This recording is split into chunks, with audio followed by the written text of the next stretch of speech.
Hi welcome to my channel Chandu Kannada logs. ಎಲ್ಲರೂ ಹೇಗಿದ್ದೀರಾ? ಎಲ್ಲರೂ ಚೆನ್ನಾಗಿದ್ದೀರಾ ಅಂತ ಅಂದ್ಕೊಂಡಿದ್ದೀನಿ. ನಾವು ಕೂಡ ತುಂಬಾ ಚೆನ್ನಾಗಿದ್ದೀವಿ. ಇವತ್ತು ಸಂಜೆ ಒಂದು ಲಾಗ್ನ ಮಾಡ್ತಾ ಇದ್ದೀನಿ. ಏನಪ್ಪ ಅಂದರೆ ನನ್ನ ಮಗಳಿಗೆ ಹೊಸ್ಲು ದಾಟಿದ ಪೂಜೆ ಏನಿರುತ್ತಲ್ವ ಅದನ್ನು ಮಾಡಿರಲಿಲ್ಲ. ಅವಳು ಹೊಸ್ಲು ದಾಟಿ ಸ್ವಲ್ಪ ದಿವಸ ಆಯ್ತು ಆಲ್ರೆಡಿ, ಬಟ್ ಪೂಜೆ ಮಾಡೋದಕ್ಕೆ ಟೈಮೇ ಕೂಡ ಬರ್ತಾ ಇರಲಿಲ್ಲ. ಹಾಗಾಗಿ ಇವತ್ತು ಹೊಸ್ಲು ದಾಟಿದ್ದು ಪೂಜೆ ಮಾಡೋಣ ಅಂತ ಹೇಳ್ಬಿಟ್ಟು ರೆಡಿ ಮಾಡ್ಕೊಂಡಿದ್ದೀನಿ. ಹಾಗೆ ಆ ಸೋದ್ರ ಮಾವ ಇದ್ರೆ ಮಾಡೋದು ಚೆನ್ನಾಗಿರುತ್ತೆ, ಬಟ್ ತಮ್ಮ ಊರಿಂದ ಬರಬೇಕು. ಹಾಗಾಗಿ ಅವನಿಗೆ ಪಾಪ ಕೆಲಸ ಎಲ್ಲ ಇರ್ತವೆ, ಇದಕ್ಕೋಸ್ಕರ ಮತ್ತೆ ಅಲ್ಲಿಂದ ಬರಬೇಕಲ್ಲ ಅಂತ ಹೇಳ್ಬಿಟ್ಟು ಇವತ್ತು ನಾನೇ ಮಾಡೋಣ ಅಂತ ಹೇಳ್ಬಿಟ್ಟು ಎಲ್ಲನೂ ರೆಡಿ ಮಾಡ್ಕೊತಾ ಇದ್ದೀನಿ. ಬನ್ನಿ ಹಾಗಾದರೆ ವಿಡಿಯೋನ ಸ್ಟಾರ್ಟ್ ಮಾಡೋಣ. ಹಾಗೆ ಇನ್ನು ನನ್ನ ಚಾನಲ್ನ ಸಬ್ಸ್ಕ್ರೈಬ್ ಆಗದೆ ಹೊಸದಾಗಿ ವೀಡಿಯೋಸ್ನ ಯಾರೆಲ್ಲ ನೋಡ್ತಾ ಇದ್ದೀರಾ ಪ್ಲೀಸಾಗಿ ಸಬ್ಸ್ಕ್ರೈಬ್ ಮಾಡಿಕೊಂಡು ವೀಡಿಯೋಸ್ ಎಲ್ಲ ನೋಡಿ ಸಪೋರ್ಟ್ ಮಾಡಿ. ನನ್ನ ಮಗಳನ್ನ ಇಲ್ಲಿ ರೆಡಿ ಮಾಡಿ ಕೊಂಡಿಸಿದ್ದೀನಿ. ಹಾಯ್ ಹಾಯ್ ಚಿನ್ನಿ, ಹಾಯ್ ಹಾಯ್ ಮಾಡಪ್ಪ, ಹಾಯ್ ಮಾಡು, ಹಾಯ್ ಮಾಡು. ಇಲ್ಲಿ ಇಲ್ಲಿ ಇಲ್ಲಿ ಅವಳು ದೇಕೋದಕ್ಕೆ ಸ್ಟಾರ್ಟ್ ಮಾಡಿ ಆಲ್ರೆಡಿ ಒಂದು 1.5 ಮಂತೆ ಆಯಿತು. ಅವಾಗಲೇ ಹೊಸ್ಲು ದಾಟಿದ್ಲು, ಬಟ್ ನನಗೆ ಪೂಜೆ ಮಾಡೋದಕ್ಕೆ ಟೈಮೇ ಸಿಗ್ತಿರ್ಲಿಲ್ಲ. ಹಾಗಾಗಿ ಇಲ್ಲಿ ಪೂಜೆ ಕೂಡ ಎಲ್ಲ ರೆಡಿ ಮಾಡ್ಕೊಂಡಿದ್ದೀನಿ. ಅಕ್ಷತೆ, ಅರಿಶಿನ, ಕುಂಕುಮ, ಹಾಗೆ ಹಣ್ಣಿನ ತಟ್ಟೆ ಎಲ್ಲನೂ ರೆಡಿ ಮಾಡ್ಕೊಂಡಿದ್ದೀನಿ. ಸ್ವೀಟ್ ಕೂಡ ತರಿಸಿದ್ದೀನಿ. ಹಾಗೆ ಮನೆಯಲ್ಲೂ ಕೂಡ ಪೂಜೆ ಎಲ್ಲ ಮುಗಿಸ್ಕೊಂಡೆ. ಹಾಗೆ ಇವತ್ತು ಗುರುವಾರ ಬೇರೆ, ಹಾಗಾಗಿ ಮನೆಯಲ್ಲೂ ಪೂಜೆ ಎಲ್ಲ ಮುಗಿಸ್ಕೊಂಡೆ. ಮನೇಲಿ ಪೂಜೆ ಎಲ್ಲ ಕಂಪ್ಲೀಟ್ ಆಯಿತು. ನನ್ನ ಮಗಳು ನೋಡಿ ಎಷ್ಟು ಫಾಸ್ಟಾಗಿ ಹೋಗ್ತಾಳೆ ಅಂದರೆ, ಸ್ವಲ್ಪ ಹೊತ್ತು ನಾವು ದೇವ್ರ ಮನೆ ಇದು ಡೋರ್ ಓಪನ್ ಮಾಡಿ ಇಡೋಕ್ಕೆ ಆಗೋದಿಲ್ಲ. ಪೂಜೆ ಮಾಡ್ತಲೇ ಡೋರ್ನ ಕ್ಲೋಸ್ ಮಾಡಬೇಕು, ಇಲ್ಲ ಅವಳನ್ನ ಎತ್ಕೊಂಡು ಕೂತ್ಕೋಬೇಕು. ಫಾಸ್ಟಾಗಿ ಹೋಗ್ಬಿಡ್ತಾಳೆ. ಋತ್ವಿ, ಚಿನ್ನಿಮಾ ಇಲ್ಲಿ. ಈಗ ಅಲ್ಲೋಗ್ಬಿಟ್ಟು ಹೊಸ್ಲಿಗೆ ಪೂಜೆ ಮಾಡೋಣ ಬನ್ನಿ. ಇಲ್ಲಿ ಋತ್ವಿ, ಹಾಯ್ ಬಾಯ್ ಅಮ್ಮ. ನಾನು ಇಲ್ಲೋಡಿಲ್ಲಿ ಋತ್ವಿ, ಬಾಯ್ ಚಿನ್ನಿ. ಈ ಕಡೆ ನೋಡು. ಅವಳು ದೀಪನ ನೋಡ್ತಾ ಇದ್ದಾಳೆ, ಏನೋ ಡಿಫ್ರೆಂಟಾಗಿ ಕಾಣ್ತಾ ಇದೆಯಲ್ಲ ಅಂತ. ಹಾಗೆ ಬೆಳಗ್ಗೆಯಿಂದ ಸ್ವಲ್ಪ ಮನೆ ಕೆಲಸ ಎಲ್ಲ ಇರುತ್ತಲ್ಲ ಅದನ್ನೆಲ್ಲ ಮುಗಿಸ್ಕೊಂಡೆ. ಬೆಳಗ್ಗೆ ಹೊತ್ತು ಪೂಜೆ ಮಾಡೋದಕ್ಕೆ ಆಗೋದೇ ಇಲ್ಲ ನನಗೆ. ಆದಷ್ಟು ಸಂಜೆನೇ ಪೂಜೆ ಮಾಡೋದಕ್ಕೆ ಟ್ರೈ ಮಾಡ್ತೀನಿ. ಹಾಗೆ ಇವತ್ತು ಗುರುವಾರ ಕೂಡ ಆಗಿತ್ತು, ಹಾಗಾಗಿ ಮನೆಯಲ್ಲೂ ಪೂಜೆ ಎಲ್ಲ ಮುಗಿಸ್ಕೊಂಡು ಸಂಜೆ ಹಸ್ಬೆಂಡ್ ಕೂಡ ಬರೋದು ಸ್ವಲ್ಪ ಲೇಟ್ ಆಗುತ್ತೆ ಅಂದರು. ಹಾಗಾಗಿ ನಾನೇ ಪೂಜೆನ ಮುಗಿಸ್ಕೊಳ್ಳೋಣ, ಮತ್ತು ತುಂಬ ಟೈಮ್ ಆಗಿಬಿಡುತ್ತೆ, ಲೇಟ್ ಆಗುತ್ತೆ ಅಂತ ಹೇಳ್ಬಿಟ್ಟು ಈಗ ಪೂಜೆಗೆ ಸ್ಟಾರ್ಟ್ ಮಾಡಿಕೊಂಡೆ. ಆಲ್ರೆಡಿ ಮನೇಲಿ ಪೂಜೆ ಎಲ್ಲ ಮುಗಿಸ್ಕೊಂಡಿದ್ದೆ, ಹೊಸ್ಲುಗೆಲ್ಲ ರೆಡಿ ಮಾಡಿದ್ದೆ ಅಲ್ವಾ. ನಾನು ನಮ್ಮ ಯುಕ್ತಿ ಏನು ಮಾಡ್ತಾಯಿದ್ಲು ಅಂದರೆ ರಂಗೋಲಿ ಹಿಟ್ಟನ್ನೆಲ್ಲ ತೆಗೆದು ಬಾಯಿಗೆ ಇಟ್ಕೊತಾ ಇದ್ಲು. ಹಾಗಾಗಿ ಆವಾಗ ನಾನು ಅವಳು ಚಿಕ್ಕವಳಿದ್ಲಲ್ಲ, ಅಂದರೆ ಕಾಡ್ತಾ ಇದ್ಲಲ್ಲ, ಆಗ ವೈಟು ಕಾಣ್ತಿತ್ತಲ್ಲ ಅದನ್ನು ತೆಗೆದು ಬಾಯಿಗೆ ಇಟ್ಕೊತಿದ್ಲು. ಹಾಗಾಗಿ ರಂಗೋಲಿ ಹಾಕೋದನ್ನೇ ಸ್ಟಾಪ್ ಮಾಡಿಬಿಟ್ಟಿದ್ದೆ. ಹಾಗಾಗಿ ಪೇಂಟ್ ಬರುತ್ತಲ್ಲ, ಪೇಂಟಲ್ಲಿ ಬರೆದಿದ್ದೆ, ಅದೇ ಇದೆ. ಹಾಗೆ ಇವಳು ಕೂಡ ಸ್ವಲ್ಪ ದೊಡ್ಡೊಳಾಗೋವರೆಗೂ ಮತ್ತೆ ಹಿಟ್ಟಲ್ಲೆಲ್ಲ ಹಾಕೋದಕ್ಕೆ ಹೋಗೋದಿಲ್ಲ, ಇದೇ ಇರಲಿ ಅಂತ ಹೇಳ್ಬಿಟ್ಟು.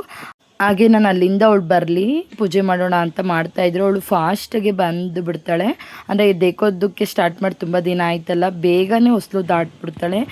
ಅವಳೇನು ತುಂಬ ಕಷ್ಟಪಡೋ ಹಾಗಿಲ್ಲ ಹೊಸ್ಲು ದಾಟೋದಿಸೋದಕ್ಕೆ. ಹಾಗೆ ಅಲ್ಲಿ ದೀಪ ಎಲ್ಲ ಹಚ್ಚಿಟ್ಟಿದ್ದೆ ಅಲ್ವ, ದೀಪನ ಇಟ್ಕೊಳ್ಳೋದಕ್ಕಂತೂ ಓಡಿ ಹೋಗ್ತಾ ಇದ್ಲು. ನಾನು ಸ್ವಲ್ಪ ಅವಳನ್ನ ಹಾಗೆ ಇಟ್ಕೊಂಡು ಕುಂಡ್ರಿಸಿ ಪೂಜೆ ಎಲ್ಲ ಮುಗಿಸ್ಕೊಂಡೆ. ಹಾಗೆ ಆರತಿ ಕೂಡ ಎಲ್ಲ ಮಾಡಿ ಅವಳಿಗೆ ಅಕ್ಷತೆ ಎಲ್ಲ ಹಾಕ್ಸಿ ಎಲ್ಲನೂ ಮಾಡಿದೆ. ನನಗೆ ಯಾವ ರೀತಿ ಗೊತ್ತು ಆ ರೀತಿ ಪೂಜೆನ ಮಾಡಿದೆ. ತೆಂಗಿನಕಾಯಿ ಕೂಡ ಎಲ್ಲ ಹೊಡೆದು ಮಾಡ್ತಾರೆ, ಬಟ್ ನಾನಿಲ್ಲಿ ತೆಂಗಿನಕಾಯಿ ಎಲ್ಲ ಇಟ್ಟಿರಲಿಲ್ಲ. ಹಣ್ಣು ಎಲೆ ಇಟ್ಬಿಟ್ಟು ಪೂಜೆ ಎಲ್ಲ ಮುಗಿಸ್ಕೊಂಡೆ.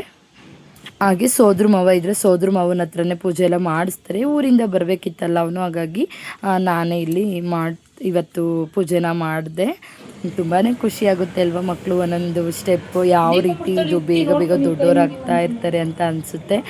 ಒಂದೊಂದು ಸ್ಟೆಪ್ ಇಡೋದು ಕೂಡ ತುಂಬಾ ಮ್ಯಾಟರ್ ಆಗುತ್ತೆ ಮಕ್ಕಳಿಗೆ. ಮೆಮೊರೀಸ್ ಅಲ್ವಾ ಈ ಥರ ಎಲ್ಲ ವೀಡಿಯೋಸ್ ಎಲ್ಲ ಮಾಡಿಟ್ಕೊಂಡ್ರೆ. ಈಗ ನಾನು ಆಗ ವೀಡಿಯೋಸ್ ಎಲ್ಲ ಮಾಡಿಟ್ಕೊಂಡಿದ್ದೆ, ನಮ್ಮ ಯುಕ್ತಿಗೆ ತೋರಿಸಿದ್ರೆ ಅಮ್ಮ ನಾನು ಹೀಗೆ ಓಡಾಡ್ತಾ ಇದ್ನಂತ ಎಲ್ಲ ನೋಡಿ ಖುಷಿ ಪಡ್ತಾಳೆ. ಇವಳಿಗೂ ಕೂಡ ಒಂದು ಮೆಮೊರಿ ಆಗುತ್ತೆ ಅಲ್ವಾ. ಹಾಗಾಗಿ ನಾನು ಆಲ್ಮೋಸ್ಟ್ ಈ ಥರ ಒಂದು ಸಣ್ಣ ಸಣ್ಣ ಮೆಮೊರೀಸ್ನ ಕ್ರಿಯೇಟ್ ಮಾಡೋದಕ್ಕೆ ತುಂಬಾ ಇಷ್ಟ ನನಗೆ. ಪೂಜೆ ಎಲ್ಲ ಮುಗಿಸ್ಕೊಂಡೆ. ಅವಳಂತೂ ಕೂರ್ತಾನೆ ಇರಲಿಲ್ಲ, ಹೊಸ್ಲು ಮೇಲೆ ಕೂರಿಸ್ಬಿಟ್ಟು ಪೂಜೆ ಮಾಡೋಣ ಅಂದರೆ ಅಲ್ಲಿ ಕೂರ್ತಾನೆ ಇರಲಿಲ್ಲ. ಅವಳು ಬಂದುಬಿಡೋಳು, ದೀಪ ಎಲ್ಲ ಇಟ್ಕೊಳ್ಳೋದು, ಹೂವು ಎಳೆಯೋದು, ತೇಟೆ ಎಲ್ಲ ಎಳೆಯೋದು, ತುಂಬಾ ತರಲೆ ಆಗಿಬಿಟ್ಟಿದ್ದಾಳೆ.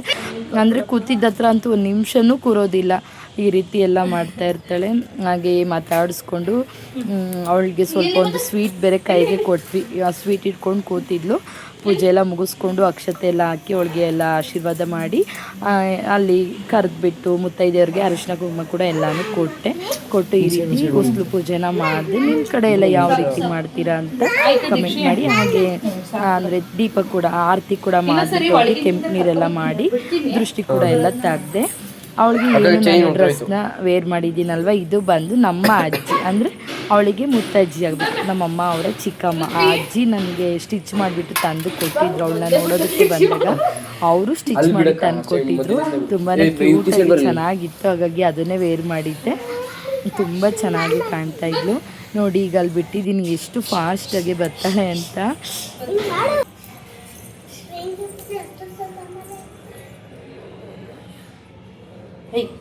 ಥರ ಯುಕ್ತಿ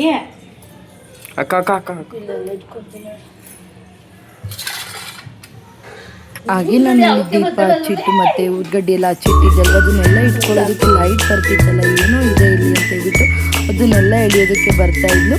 ಹಾಗೆ ನಾನೇ ಅವಳನ್ನ ಈ ರೀತಿ ಉದಾಸ್ಲ ಮೇಲೆ ಕುಂಡಿಸಿ ಎಲ್ಲ ಆರತಿ ಮಾಡಿರೋಳಿಗೆ ಆರತಿ ಮಾಡಿಬಿಟ್ಟು ಅಂದರೆ ದೃಷ್ಟಿ ಎಲ್ಲ ತೆಗೆದು ಒಂಥರ ಚೆನ್ನಾಗಿತ್ತು.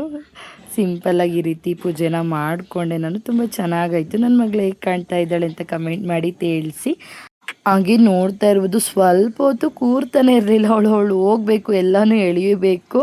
ಒಂದು ನಿಮಿಷ ಕೂಡ ಅಲ್ಲಿ ಅವಳು ಒಂದು ಸೆಕೆಂಡ್ ಕೂಡ ಕೂರ್ತಾ ಇರಲಿಲ್ಲ. ಹಾಗೆ ನಮ್ಮ ಯುಕ್ತಿ ಮತ್ತು ಅವಳ ಫ್ರೆಂಡು ಎಲ್ಲ ಬಂದಿದ್ರಲ್ಲ, ಅಕ್ಕ ಕೂಡ ಇದ್ದರು. ಎಲ್ಲರೂ ಕೂಡ ಅಕ್ಷತೆ ಹೂವು ಎಲ್ಲ ಹಾಕ್ಬಿಟ್ಟು ಅವಳಿಗೆ ಆಶೀರ್ವಾದ ಎಲ್ಲ ಮಾಡಿದರು. ಹಾಗೆ ಮನೆಯಲ್ಲೇ ಏನಾದರೂ ಸ್ವೀಟ್ ಮಾಡೋಣ ಅಂತ ಅಂದ್ಕೊಂಡೆ, ಬಟ್ ತುಂಬಾ ಕಷ್ಟ ಇವಳನ್ನ ಇಟ್ಕೊಂಡು ಮನೇಲಿ ಸ್ವೀಟ್ ಎಲ್ಲ ಮಾಡೋದು. ಹಾಗಾಗಿ ಕಾಜು ಬರ್ಫಿನ ತರಿಸಿದ್ದೆ. ಹಾಗೆ ಮತ್ತು ಸ್ವೀಟ್ ಕೂಡ ಮಾಡಿದೆ. ನೆಕ್ಸ್ಟು ಕಾಜು ಬರ್ಫಿ ತರಿಸಿ ಎಲ್ರಿಗೂ ಕೂಡ ಕಾಜು ಬರ್ಫಿ ಕೊಟ್ಟು, ಹಾಗೆ ಅಡಿಕೆ ಎಲೆ, ಹೂವು, ಬಾಳೆಹಣ್ಣು ಎಲ್ಲನೂ ಕೊಟ್ಟೆ, ಕುಂಕುಮ ಎಲ್ಲ ಕೊಟ್ಟೆ, ಎಲ್ರಿಗೂ ಕೊಟ್ಟು. ಹಾಗೆ ಅವಳಿಗೆ 10 ಮಂತ್ಸ್ ಕಂಪ್ಲೀಟ್ ಆಯಿತು. ಹಾಗಾಗಿ ಅದ್ರದ್ದು ಕೂಡ ಒಂದು ಈ ರೀತಿ ಸಿಂಪಲ್ಲಾಗಿ 10 ಮಂತ್ಸ್ದು ಫೋಟೋಶೂಟ್ ಕೂಡ ಮಾಡಿಕೊಂಡೆ. ಇದೊಂದು ಫ್ರಾಕ್ ಅಮ್ಮ ತಂದು ಕೊಟ್ಟಿದ್ರು, ಹಾಗೆ ಅವಳಿಗೆ ಹಾಕಿರಲಿಲ್ಲ, ಹಾಗೆ ಇತ್ತು. ಹಾಗಾಗಿ ಇದನ್ನು ಹಾಕ್ಬಿಟ್ಟು ಈ ರೀತಿ 10 ಮಂತ್ಸ್ ಅಂತ ಸ್ಲೇಟಲ್ಲಿ ಬರೆದ್ಬಿಟ್ಟು ಒಂದು ಚಿಕ್ಕದಾಗಿ ಈ ರೀತಿ ಒಂದು ಫೋಟೋಸ್ನ ತಕ್ಕೊಂಡೆ. ಕೆಲವೊಂದು ಅವಳಿಗಂತೂ ಕೂರ್ತಾನೆ ಇರಲಿಲ್ಲ, ಅವಳು ಸ್ವಲ್ಪ ಹಠ ಕೂಡ ಮಾಡ್ತಾಯಿದ್ಲು. ಹಾಗಾಗಿ ಈ ರೀತಿ ಸಿಂಪಲ್ಲಾಗಿ, ಈಗ ಫೋಟೋಶೂಟ್ ಮಾಡೋದೆಲ್ಲ ಕಷ್ಟ ಮಕ್ಕಳಿಗೆ. ಏನಾದರೂ ಡೆಕೋರೇಷನ್ ಎಲ್ಲ ಮಾಡಿ ನಾವು ಅಲ್ಲಿ ಕುಂಡ್ರಿಸೋದು ಅಥವಾ ಮಲಗಿಸೋದು ಮಾಡಿದರೆ ಮಕ್ಕಳೆಲ್ಲ ಹಾಳು ಮಾಡ್ತಾರೆ, ಅಂದರೆ ಎಲ್ಲ ಎಳಿಯೋದಕ್ಕೆ ಹೋಗ್ತಾರೆ, ಅದೆಲ್ಲ ಹೋಗ್ಬಿಡುತ್ತೆ. ಹಾಗಾಗಿ ನಾನು ಈ ರೀತಿ ಸಿಂಪಲ್ಲಾಗಿ ಮಾಡೋಣ ಅಂತ ಹೇಳ್ಬಿಟ್ಟು 10 ಮಂತ್ಸ್ ಅಂತ ಸ್ಲೇಟಲ್ಲಿ ಬರೆದ್ಬಿಟ್ಟು ಈ ರೀತಿ ಮಾಡಿಕೊಂಡೆ. ಆಲ್ರೆಡಿ ಅವಳಿಗೆ 11 ಮಂತ್ಸ್ ಕೂಡ ಕಂಪ್ಲೀಟ್ ಆಯಿತು. ಬಟ್ ನಾನು ಸ್ವಲ್ಪ ಲೇಟಾಗಿ ವೀಡಿಯೋಸ್ನೆಲ್ಲ ಅಪ್ಲೋಡ್ ಮಾಡ್ತಾಯಿದ್ದೀನಿ. ಇದೆಲ್ಲ ಮಾಡಿ ಆಲ್ರೆಡಿ 1 ಮಂತ್ ಮೇಲೆ ಆಯಿತು. ನಿಜವಾಗ್ಲೂ ವೀಡಿಯೋಸ್ ಎಲ್ಲ ಅಪ್ಲೋಡ್ ಮಾಡೋದಕ್ಕಂತೂ ಟೈಮೇ ಸಿಗೋದಿಲ್ಲ. ಎಷ್ಟೇ ಬೇಗ ಕೆಲಸ ಎಲ್ಲ ಮಾಡ್ಕೊಂಡು ಫ್ರೀ ಮಾಡ್ಕೊಳ್ಳೋಣ ಅಂದರೂ ಕೂಡ ನನಗೆ ಟೈಲರಿಂಗ್ ಕೆಲಸ ಕೂಡ ಮಾಡ್ಕೊತಾ ಇರ್ತೀನಿ. ಹಾಗಾಗಿ ಟೈಮೇ ಸಿಗೋದಿಲ್ಲ. ಬಟ್ ಸಿಗೋ ಟೈಮಲ್ಲಿ ಅಂದರೆ ಟೈಮಲ್ಲೇ ಟೈಮ್ ಮಾಡಿಕೊಂಡು ಆದಷ್ಟು ವೀಡಿಯೋಸ್ನೂ ಕೂಡ ಎಡಿಟ್ ಮಾಡಿ ಅಪ್ಲೋಡ್ ಮಾಡೋದಕ್ಕೆ ಟ್ರೈ ಮಾಡ್ತೀನಿ. ಹಾಗೆ ನೋಡಿ ಅಳ್ತಾ ಇದ್ಲು, ತುಂಬಾ ಕೇಣಿ ಮಾಡ್ತಾಳೆ ಅವಳು. ನಾನು ಎತ್ಕೊಂಡೇ ಇರಬೇಕು ಯಾವಾಗಲೂ. ಈ ಥರ ಯುಕ್ತಿ ಮುಟ್ಟಿರಂತೂ ಇನ್ನೂ ಜಾಸ್ತಿ ಅಳೋದಕ್ಕೆ ಸ್ಟಾರ್ಟ್ ಮಾಡ್ತಾಳೆ ನೋಡಿ. ಅವಳು ಒಂದು ಮುತ್ತಿಡೋದಕ್ಕೆ ಹೋದ್ರೆ ಇನ್ನೂ ಜೋರು ಮಾಡ್ತಾಳೆ. ಆ ರೀತಿ ಅವಳು, ಅದೇನೋ ಗೊತ್ತಿಲ್ಲ, ಅವಳು ನನ್ನ ದೊಡ್ಡ ಮಗಳು ಮುಟ್ಬಿಟ್ರೆ ಇನ್ನೂ ಜಾಸ್ತಿ ಜೋರು ಮಾಡ್ತಾಳೆ. ನಾನು ಇದ್ದೆ ಅಂದರೆ ಸುಮ್ಮನೆ ಆಟ ಆಡ್ಕೊತಾ ಇರ್ತಾಳೆ. ಆ ರೀತಿ ನೋಡಿ, ಅವಳು ಮುತ್ಕೊಟ್ರೆ ಇನ್ನೂ ಜೋರು ಮಾಡ್ತಾಳೆ ಅಳೋದಕ್ಕೆ. ಎಲ್ಲ ಮಾಡೋಷ್ಟು ನನಗೆ ಸಾಕಾಗಬೇಕು. ನನ್ನ ಮಗಳು ಹೇಳ್ತಾನೆ ಅವಳೆ,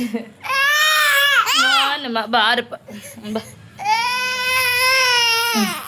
ನಂದು ಅಮ್ಮದು ಮ್ಯಾಚಿಂಗ್ ಡ್ರೆಸ್ಸು, ನಂದು ಅಮ್ಮದು ಮ್ಯಾಚಿಂಗ್.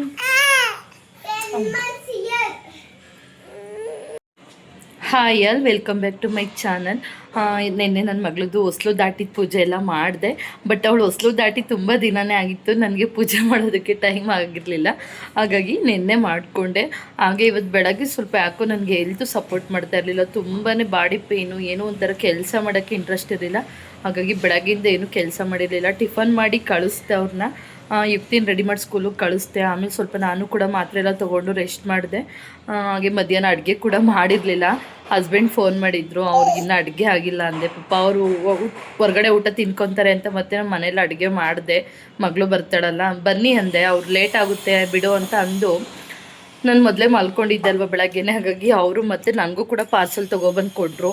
ನಾನು ಮನೆಯಲ್ಲೂ ಅಡುಗೆ ಮಾಡಿದೆ, ಹಾಗಾಗಿ ಈಗ ನೈಟ್ಗೆ ಅಡುಗೆದೇನು ಟೆನ್ಷನ್ ಇಲ್ಲ. ಈಗ ಹೋಟ್ಲಲ್ಲಿ ತೊಗೊಬಂದು ನಾವು ತಿಂದರೆ ಮತ್ತೆ ಚಿಕ್ಕವಳಿಗೂ ಬೇಕು ಊಟ, ಮತ್ತು ಯುಕ್ತಿ ಸ್ಕೂಲಿಂದ ಬರ್ತಾಳೆ ಅವಳಿಗೂ ಬೇಕು. ಹಾಗಾಗಿ ನಾನು ಮನೇಲೇ ಮಾಡೋಣ ಅಂತ ಇದ್ದು ಅನ್ನ ರಸಮ್ ಮಾಡಿದೆ. ಬಟ್ ಅವರು ಪಾರ್ಸಲ್ ಕೂಡ ತೊಗೊಬಂದುಬಿಟ್ಟಿದ್ರು ಹೋಟ್ಲಿಂದನೇ, ಮಲಗಿದ್ದೀನಿ ಅಂದಿದ್ದಕ್ಕೆ. ಹಾಗಾಗಿ ಈಗ ಮಧ್ಯಾಹ್ನ ಏನು ಅಡುಗೆ ಮಾಡಿದ್ದೆ ಅಲ್ವಾ, ಅದು ಹಾಗೆ ಉಳ್ಕೊಂಡಿದೆ.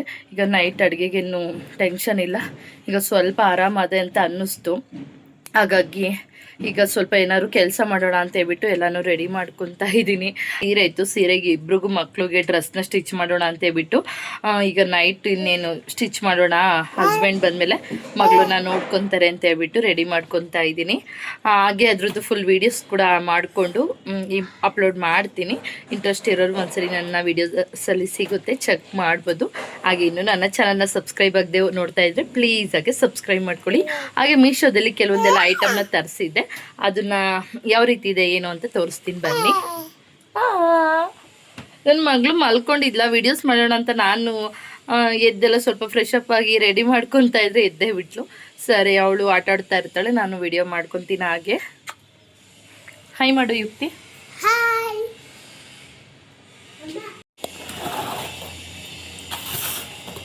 ಇವು ಹ್ಯಾಂಗರು ಅಡುಗೆ ಮನೆಗೆ ಹಾಕೋದಕ್ಕೆ ಅಂತ ತರಿಸಿದ್ದೀನಿ.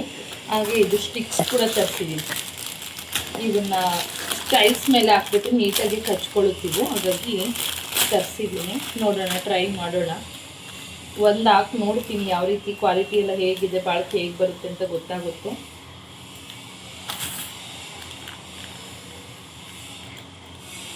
ಇವನ್ನ ಹಾಕಿದ್ರೆ ನೀಟಾಗಿ ಹಿಂಗೆ ತಗ್ಲಾಕೋದಕ್ಕೆ ಹೆಲ್ಪ್ ಆಗುತ್ತೆ.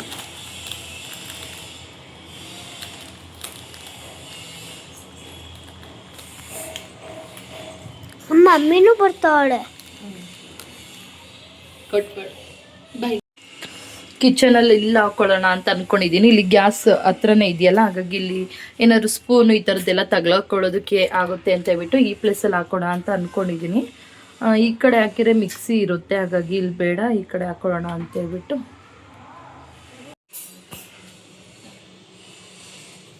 ಅದು ತೆಗ್ಬಿಟ್ಟು ಅಂತ ಹಾಕೋದಾದ್ರೆ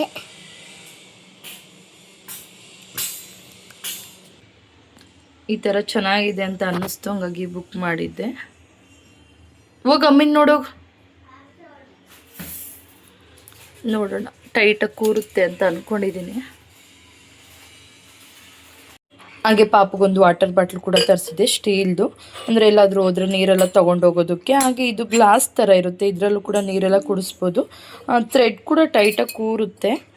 ಇದನ್ನು ಫಸ್ಟು ಟೈಟ್ ಮಾಡಿಬಿಟ್ಟು ಆಮೇಲೆ ಇದನ್ನು ಟೈಟ್ ಮಾಡಿದರೆ ಚೆನ್ನಾಗಿ ಕೂರುತ್ತೆ. ಎಲ್ಲಾದರೂ ಹೊರ್ಗಡೆ ಹೋದರೂ ಕೂಡ ತೊಗೊಂಡೋಗ್ಬೋದು. ಹಾಗೆ ಮನೆಯಲ್ಲೂ ಕೂಡ ಅಷ್ಟೇ ಚಿಕ್ಕದಾಗಿರುತ್ತೆ. ಇದರಲ್ಲಿ ನೀರು ನಿಪ್ಪಲಲ್ಲೂ ಕೊಡ್ಬೋದು, ಇಲ್ಲಾಂದರೆ ಇದು ಗ್ಲಾಸಲ್ಲಿ ಕೂಡ ಕೊಡ್ಬೋದು. ಇದು ಚಿಕ್ಕದು ಗ್ಲಾಸ್ ಇದೆಯಲ್ಲ, ಇದರಲ್ಲಿ ಕೂಡ ಕೊಡ್ಬೋದು. ಹಾಗೆ ಇದನ್ನು ಕ್ಲೀನ್ ಮಾಡೋದಕ್ಕೆ ಅಂತ ಒಂದು ಇದು ಕೂಡ ಕೊಟ್ಟಿದ್ದಾರೆ, ನೀಟಾಗಿ ಒಳಗಡೆ ಎಲ್ಲ ವಾಶ್ ಮಾಡೋದಕ್ಕೆ ಬ್ರಷು. ಹಾಗೆ ಒಂದು ಎಕ್ಸ್ಟ್ರಾ ನಿಪ್ಪಲ್ ಕೂಡ ಕೊಟ್ಟಿದ್ದಾರೆ. ಹಾಗೆ ಇವು ಪಿನ್ನು, ನೆಕ್ಸ್ಟ್ ಸ್ಟ್ಯಾಂಡು, ಮತ್ತು ಇದೊಂದು. ಹಾಗೆ ಮಗಳಿಗೆ ಸಾಕ್ಸು ಎಲ್ಲನೂ ತರಿಸಿದ್ದೆ. ಚೆನ್ನಾಗಿದೆ, ಇದು ತೊಗೋಬೋದು ಅಂತ ಅನ್ನಿಸ್ತು. ಲೀಕೇನಾಗಿಲ್ಲ, ಲೀಕ್ ಆದರೆ ನಾನು ಹೇಳ್ತೀನಿ, ಬಟ್ ಲೀಕೇನಾಗಿಲ್ಲ. ನಾನು ಇನ್ನೊಂದು ಎಲ್ಲೂ ಟ್ರಾವೆಲ್ ಮಾಡಿಲ್ಲ, ಮನೇಲಿ ಕೊಟ್ಟಿದ್ದೀನಿ ಅಷ್ಟೇ ಮಗಳಿಗೆ. ಟೈಟಾಗಿ ಕೂತಿದೆಯಲ್ಲ, ಹಾಗಾಗಿ ಲೀಕೇನಾಗಲ್ಲ ಅಂತ ಅಂದ್ಕೊಂಡಿದ್ದೀನಿ. ನೋಡೋಣ. ಹಾಗೆ ನನಗೆ ಒಂದು ಟೈಲರಿಂಗ್ ಮಿಷಿನ್ ಬೇಕು, ಅಂದರೆ ಜಿಗ್ಜಾಗೋಗೆ ಒಂದು ಮಷಿನ್ ಬೇಕಿತ್ತು. ಹಾಗಾಗಿ ನೋಡ್ಕೊಬರೋಣ ಅಂತ ಶಾಪ್ಗೆ ಹೋಗಿ ತೊಗೊಂಡು ಕೂಡ ಬಂದೆ. ನೆಕ್ಸ್ಟ್ ವೀಡಿಯೋದಲ್ಲಿ ನಾನು ನಿಮಗೆ ತಿಳಿಸ್ತೀನಿ ಯಾವ ಮಷಿನ್ ತೊಗೊಂಡೆ ಏನು ಅಂತ ಎಲ್ಲ. ನೆಕ್ಸ್ಟ್ ನೋಡಿ, ಇದೇ ಒಂದು ಸೀರೆ ಇತ್ತು, ಇದರಲ್ಲಿ ಮಕ್ಕಳಿಗೆ ಇಬ್ರಿಗೂ ಕೂಡ ಮ್ಯಾಚಿಂಗು ಡ್ರೆಸ್ನ ಸ್ಟಿಚ್ ಮಾಡೋಣ ಅಂತ ಹೇಳ್ಬಿಟ್ಟು ಮಾಡಿದ್ದೀನಿ. ಅದ್ರದ್ದು ವೀಡಿಯೋಸ್ ಎಲ್ಲ ಅಪ್ಲೋಡ್ ಮಾಡ್ತೀನಿ ನಿಧಾನಕ್ಕೆ. ಹಾಗೆ ಯಾವ ರೀತಿ ಬಂದಿದೆ ಔಟ್ಲುಕ್ ಎಲ್ಲ ಅಂತ ಕೂಡ. ಹಾಗೆ ಇದರಲ್ಲಿ ಏನಪ್ಪ ಸ್ಟಿಚ್ ಮಾಡೋದಕ್ಕೆ ಅಂತ ಅಂದರೆ ನೋಡಿ, ಈ ಥರ ವೈಟ್ ಆಗಿದೆ. ಇದು ಬನಾರಸಿ ಸ್ಯಾರಿ, ಹಾಗಾಗಿ ಸ್ವಲ್ಪ ವೈಟ್ ಥರ ಆಗಿದೆ. ಅಂದರೆ ಸ್ಯಾರಿ ಎಲ್ಲ ತುಂಬ ಹುಟ್ಟಿಲ್ಲ, ಇದು ತುಂಬ ಈ ಸ್ಯಾರಿನ ವೇರ್ ಮಾಡಿಲ್ಲ. ಹಾಗೆ ಮಡ್ಚಿಟ್ಟಿರೋ ಹತ್ರನೇ ವೈಟ್ಗೆ ಆಗಿಬಿಟ್ಟಿತ್ತು. ಹಾಗಾಗಿ ಮಕ್ಕಳಿಗೆ ಇದರಲ್ಲಿ ಏನಾದರೂ ಫ್ರಾಕ್ ಥರ ಸ್ಟಿಚ್ ಮಾಡೋಣ ಅಂತೇಳ್ಬಿಟ್ಟು, ಕಲರ್ ಕಾಂಬಿನೇಷನ್ ತುಂಬ ಚೆನ್ನಾಗಿದೆ ಅಂತ ಅನ್ನಿಸ್ತು. ಹಾಗಾಗಿ ಮಾಡೋಣ ಅಂತೇಳ್ಬಿಟ್ಟು ರೆಡಿ ಮಾಡ್ಕೊತಾ ಇದ್ದೀನಿ. ಯಾವ ರೀತಿ ಮಾಡಿದೆ ಅಂತ ಎಲ್ಲ ಮುಂದೆ ವೀಡಿಯೋಸಲ್ಲಿ ತಿಳಿಸ್ಕೊಡ್ತೀನಿ. ಓಕೆ, ಇದುವರೆಗೂ ನನ್ನ ಚಾನಲ್ನ ಸಬ್ಸ್ಕ್ರೈಬ್ ಆಗದೆ ಇನ್ನೂ ಯಾರೆಲ್ಲ ಹೊಸ್ದಾಗಿ ವೀಡಿಯೋಸ್ನ ನೋಡ್ತಾ ಇದ್ದೀರಾ ಪ್ಲೀಸ್ ಆಗಿ ಸಬ್ಸ್ಕ್ರೈಬ್ ಮಾಡಿಕೊಂಡು ವೀಡಿಯೋಸ್ ಎಲ್ಲ ನೋಡಿ ಸಪೋರ್ಟ್ ಮಾಡಿ. ಹಾಗೆ ನಿಮ್ಮ ಅನಿಸಿಕೆ ಅಭಿಪ್ರಾಯಗಳನ್ನು ತಪ್ಪದೆ ಕಮೆಂಟ್ ಬಾಕ್ಸಲ್ಲಿ ಕಮೆಂಟ್ ಮಾಡಿ ತಿಳಿಸಿ. Thank you for watching. Thank you all.